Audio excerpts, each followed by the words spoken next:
Alright, welcome back to Just Magic the Gathering.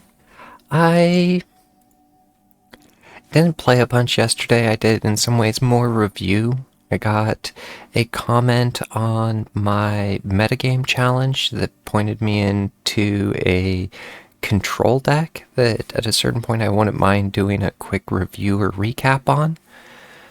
One of the things that I was also looking at doing was potentially moving on to other games. Magic isn't my favorite video game, that's for sure. I was wondering about getting back to like Space Haven or even Helldivers.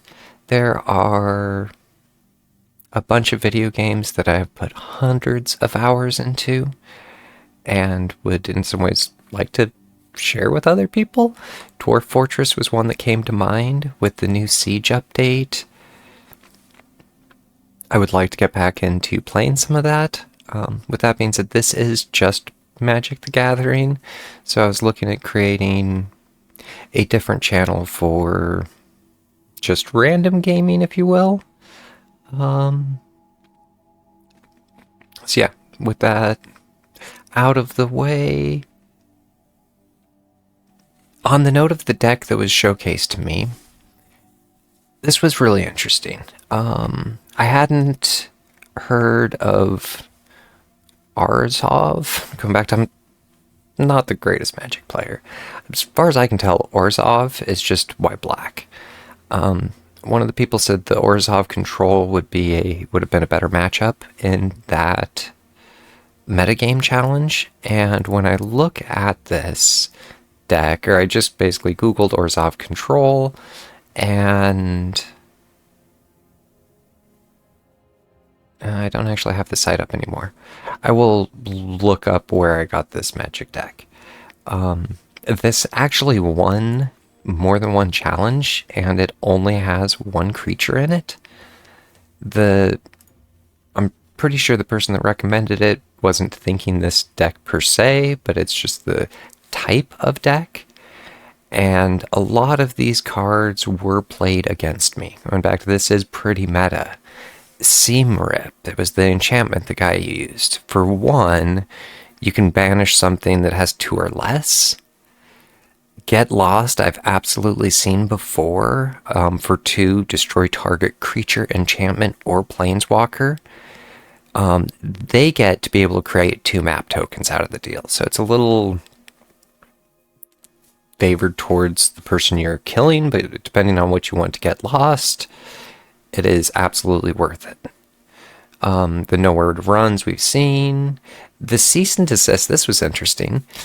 So you can exile up to 2 cards from a single graveyard, so it's graveyard hate, and target player gains 2 life and draws a card. So it's life gain and card draw and graveyard hate for 2. And it dual plays, so for 6, I can destroy all artifacts and enchantments on the board, which is pretty huge. The Maze Mind Tomb, I have actually seen played before. Going back to some of these are almost staples. Split Up, the person I played with used this against me. For 3, I can destroy all tapped creatures or all untapped creatures, which is really handy. Like if they push, I defend, now they're tapped, I can just kill all their tapped creatures and go from there. Some of this I could absolutely think of how to improve. In fact, that was their one creature. This was kind of interesting. When it enters, create a treasure token. If an opponent controls more lands than you, gain 4 life, and if the opponent has more life than you, create 2 1/1 blue fish creature tokens if they have more creatures than you do, and draw a card if your opponent has more cards in their hand than you do. So that's pretty nice in some ways for 4. It's out of the Bloomburrow set, and I'd never seen it before. Day of Judgment, destroy all creatures. The End. This is a card I've been, in a way, wanting to cover or even pick up. I've picked up both of one of The End, and I did this almost a year ago. and Deadly Cover-Up. Both of these I have seen used effectively against me, and one of the reasons I wouldn't play something like the Heir Apparent deck. There are a lot of cards that, as far as black's concerned,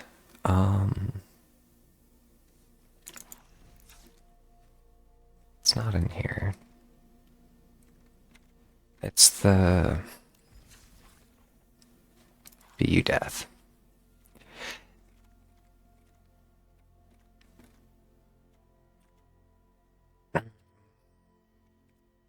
Oh, come on.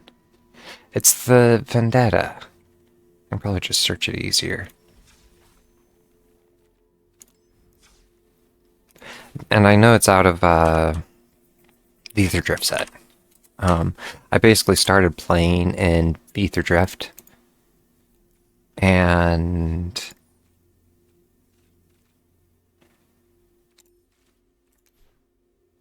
Ancient Vendetta. Choose a card name, search target opponent's graveyard, hand, and library for up to 4 cards with that name and exile them. Then that player shuffles. The idea is you can have 4 of one card in your deck, and it's a way to just basically do removal. There are better cards than this, which goes back to the deck I was just looking at. The End. So exile target creature or planeswalker, search the controller's graveyard, hand, or library for any number of cards with that name, and as the permanent you exiled, and exile them. That, for like an Heir Apparent, if you had 20 of the heirs in your deck, then you could exile all 20 in a single pass. And once again, the other one was 4, this one was 4. This is a rarer card, but I've absolutely looked at the End before. And so the End's just exile. For the spell cost 2 less if I'm almost dead. So for 2 and I'm mostly dead, it works as a clutch card too. The End is nice. And Deadly Cover-Up. As an additional cost, you may collect 6 evidence. So if you have a mana value of 6 cards with mana value totaling 6 or more in your graveyard, you can basically exile those from your graveyard and destroy all creatures. So it's control. If the evidence was collected, I can exile a card from the opponent's graveyard and then search its owner's hand, graveyard, and library for any number of cards with that same name and exile them. So going back to the pairs with the End, or it's a removal as well as a kill card. I was surprised this one, I guess, was in here. I do have one of him, Eugene, Eye of the Stone, or Ugin, Eye of the Storm. And he works for, I guess, artifacts, and there aren't really a lot of artifacts. If you were able to get his -11 off, it allows you to search search for any number of colorless non-land cards, exile them, and shuffle. Until the end of your turn, you may cast those without paying their mana costs.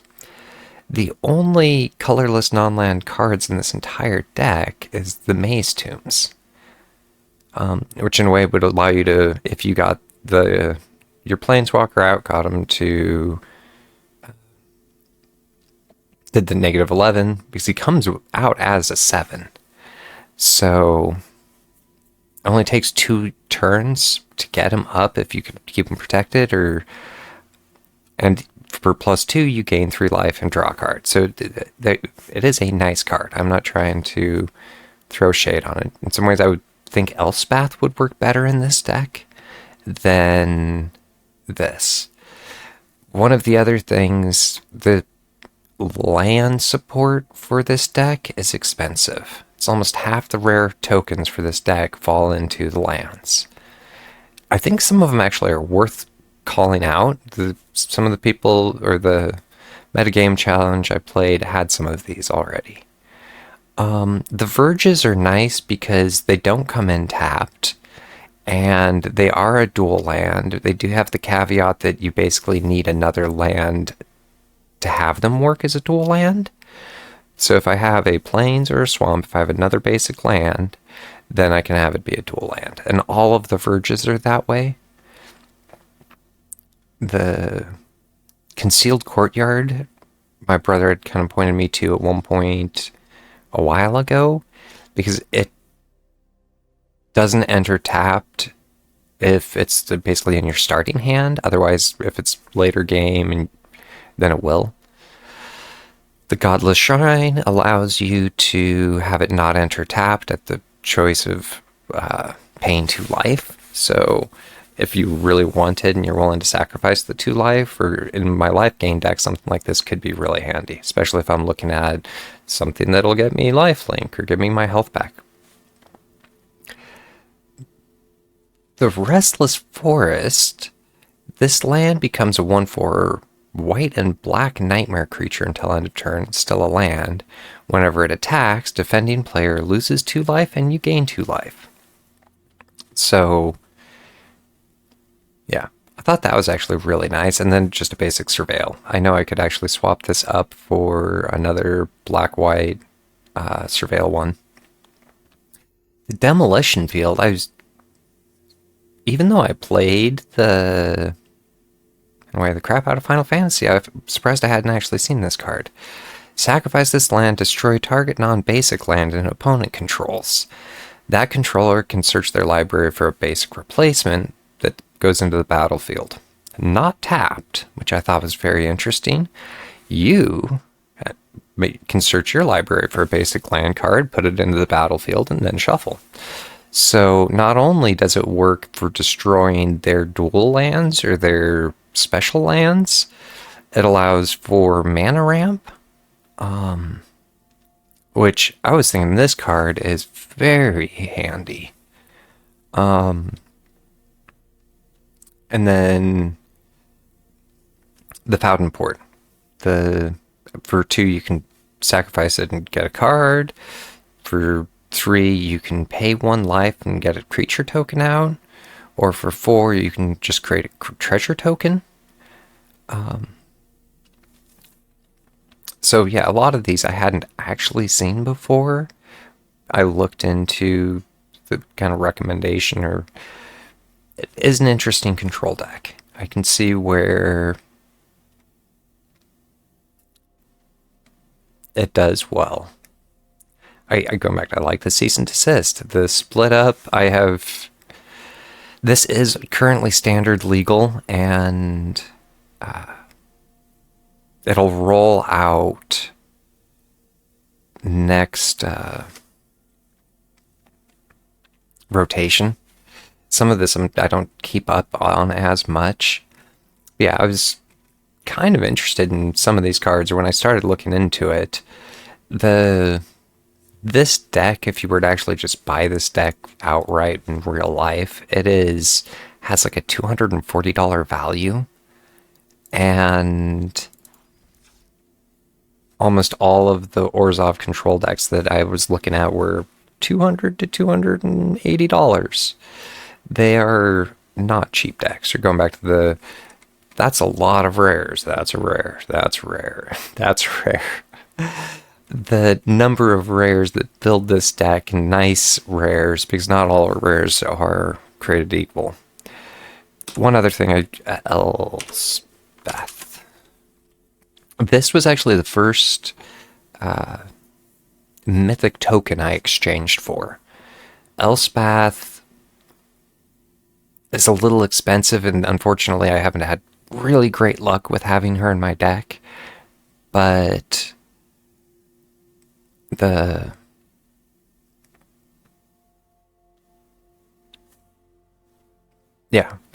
Elspeth the Stormslayer.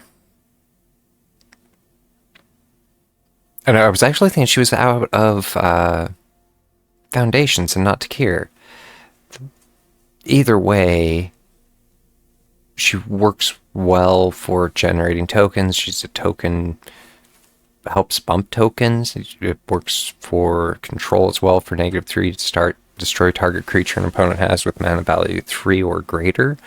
And I have actually been bit with that before. I have Elspeth out, but the creatures 2 or less. I need to be playing something that is more black and has direct kill.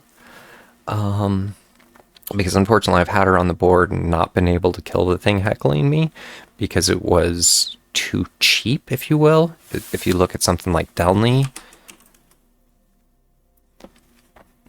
this makes it so that low-powered creatures can't be blocked by high-powered creatures, so everything can start just basically going under your ranks, and he's cheap and can't be killed, so without having a control card to help,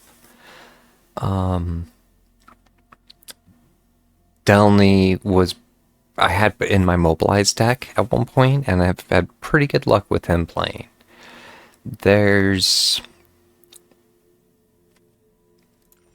one of the things I mentioned, like, I like building decks and kind of looking at the cards and seeing what my options are and seeing what kind of synergies can be built around that. Where something like the daily grind of just trying to make sure I can work my rings is probably the least favorite part of Magic. So I almost feel obligated to, well, since I put in the $15 to pre-order the season, now I need to do my grind and work the pass. Because the pass is absolutely worth the value you get. Just from the gems it'll come back with, or the token. But I also feel an obligation not to waste my money, and if I don't grind my dailies, then I won't make it through my pass. So, yeah. With that being said, I was also looking at, I am pretty close to being able to fill out my Deathloop deck, and I was questioning doing that. I have almost some of the tokens, and I was wondering what to spend them on. Strengthening my landfall deck, strengthening my lifelink deck, or actually building out some more of, like, getting a new deck.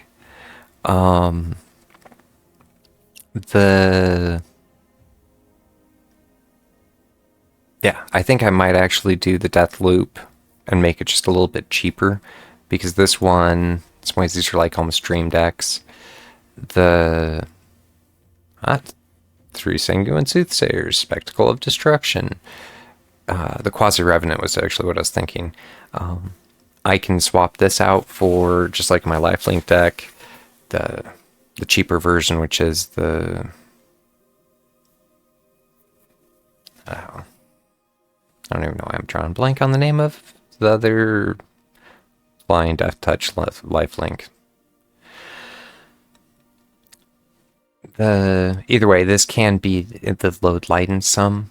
I would like another 2 Vincents. If I added one here, it duels for my lifelink deck. There are things where that will actually directly transfer over. And that way I could showcase the Deathloop. There are a lot of different kind of win conditions. Where it isn't necessarily I have to take out your life. There's another Black Death kill where it's like, when I deal you damage, you take twice that much damage instead. And that pairs with, I take half your life, rounded up. It's just, for 6 black, I think, you can cut your opponent's life in half, rounded up, and then if that's doubled, it's a guaranteed instant kill. So those two pair perfectly. Doesn't matter if I'm at 1 health and you're at 100 health. Half your life rounded up doubled is 100% or more of your life. So there are,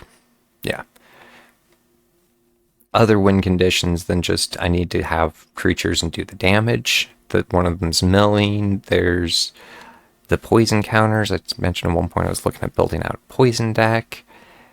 And it really just comes down to, I don't have all the tokens to build all the beautiful decks, but I still like looking at the decks.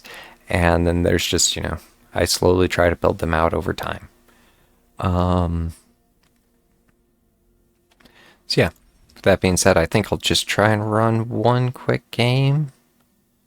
Or I'm going to scrap that as this video is already at 20 minutes. And yeah, either way, I look forward to playing some Magic in the future.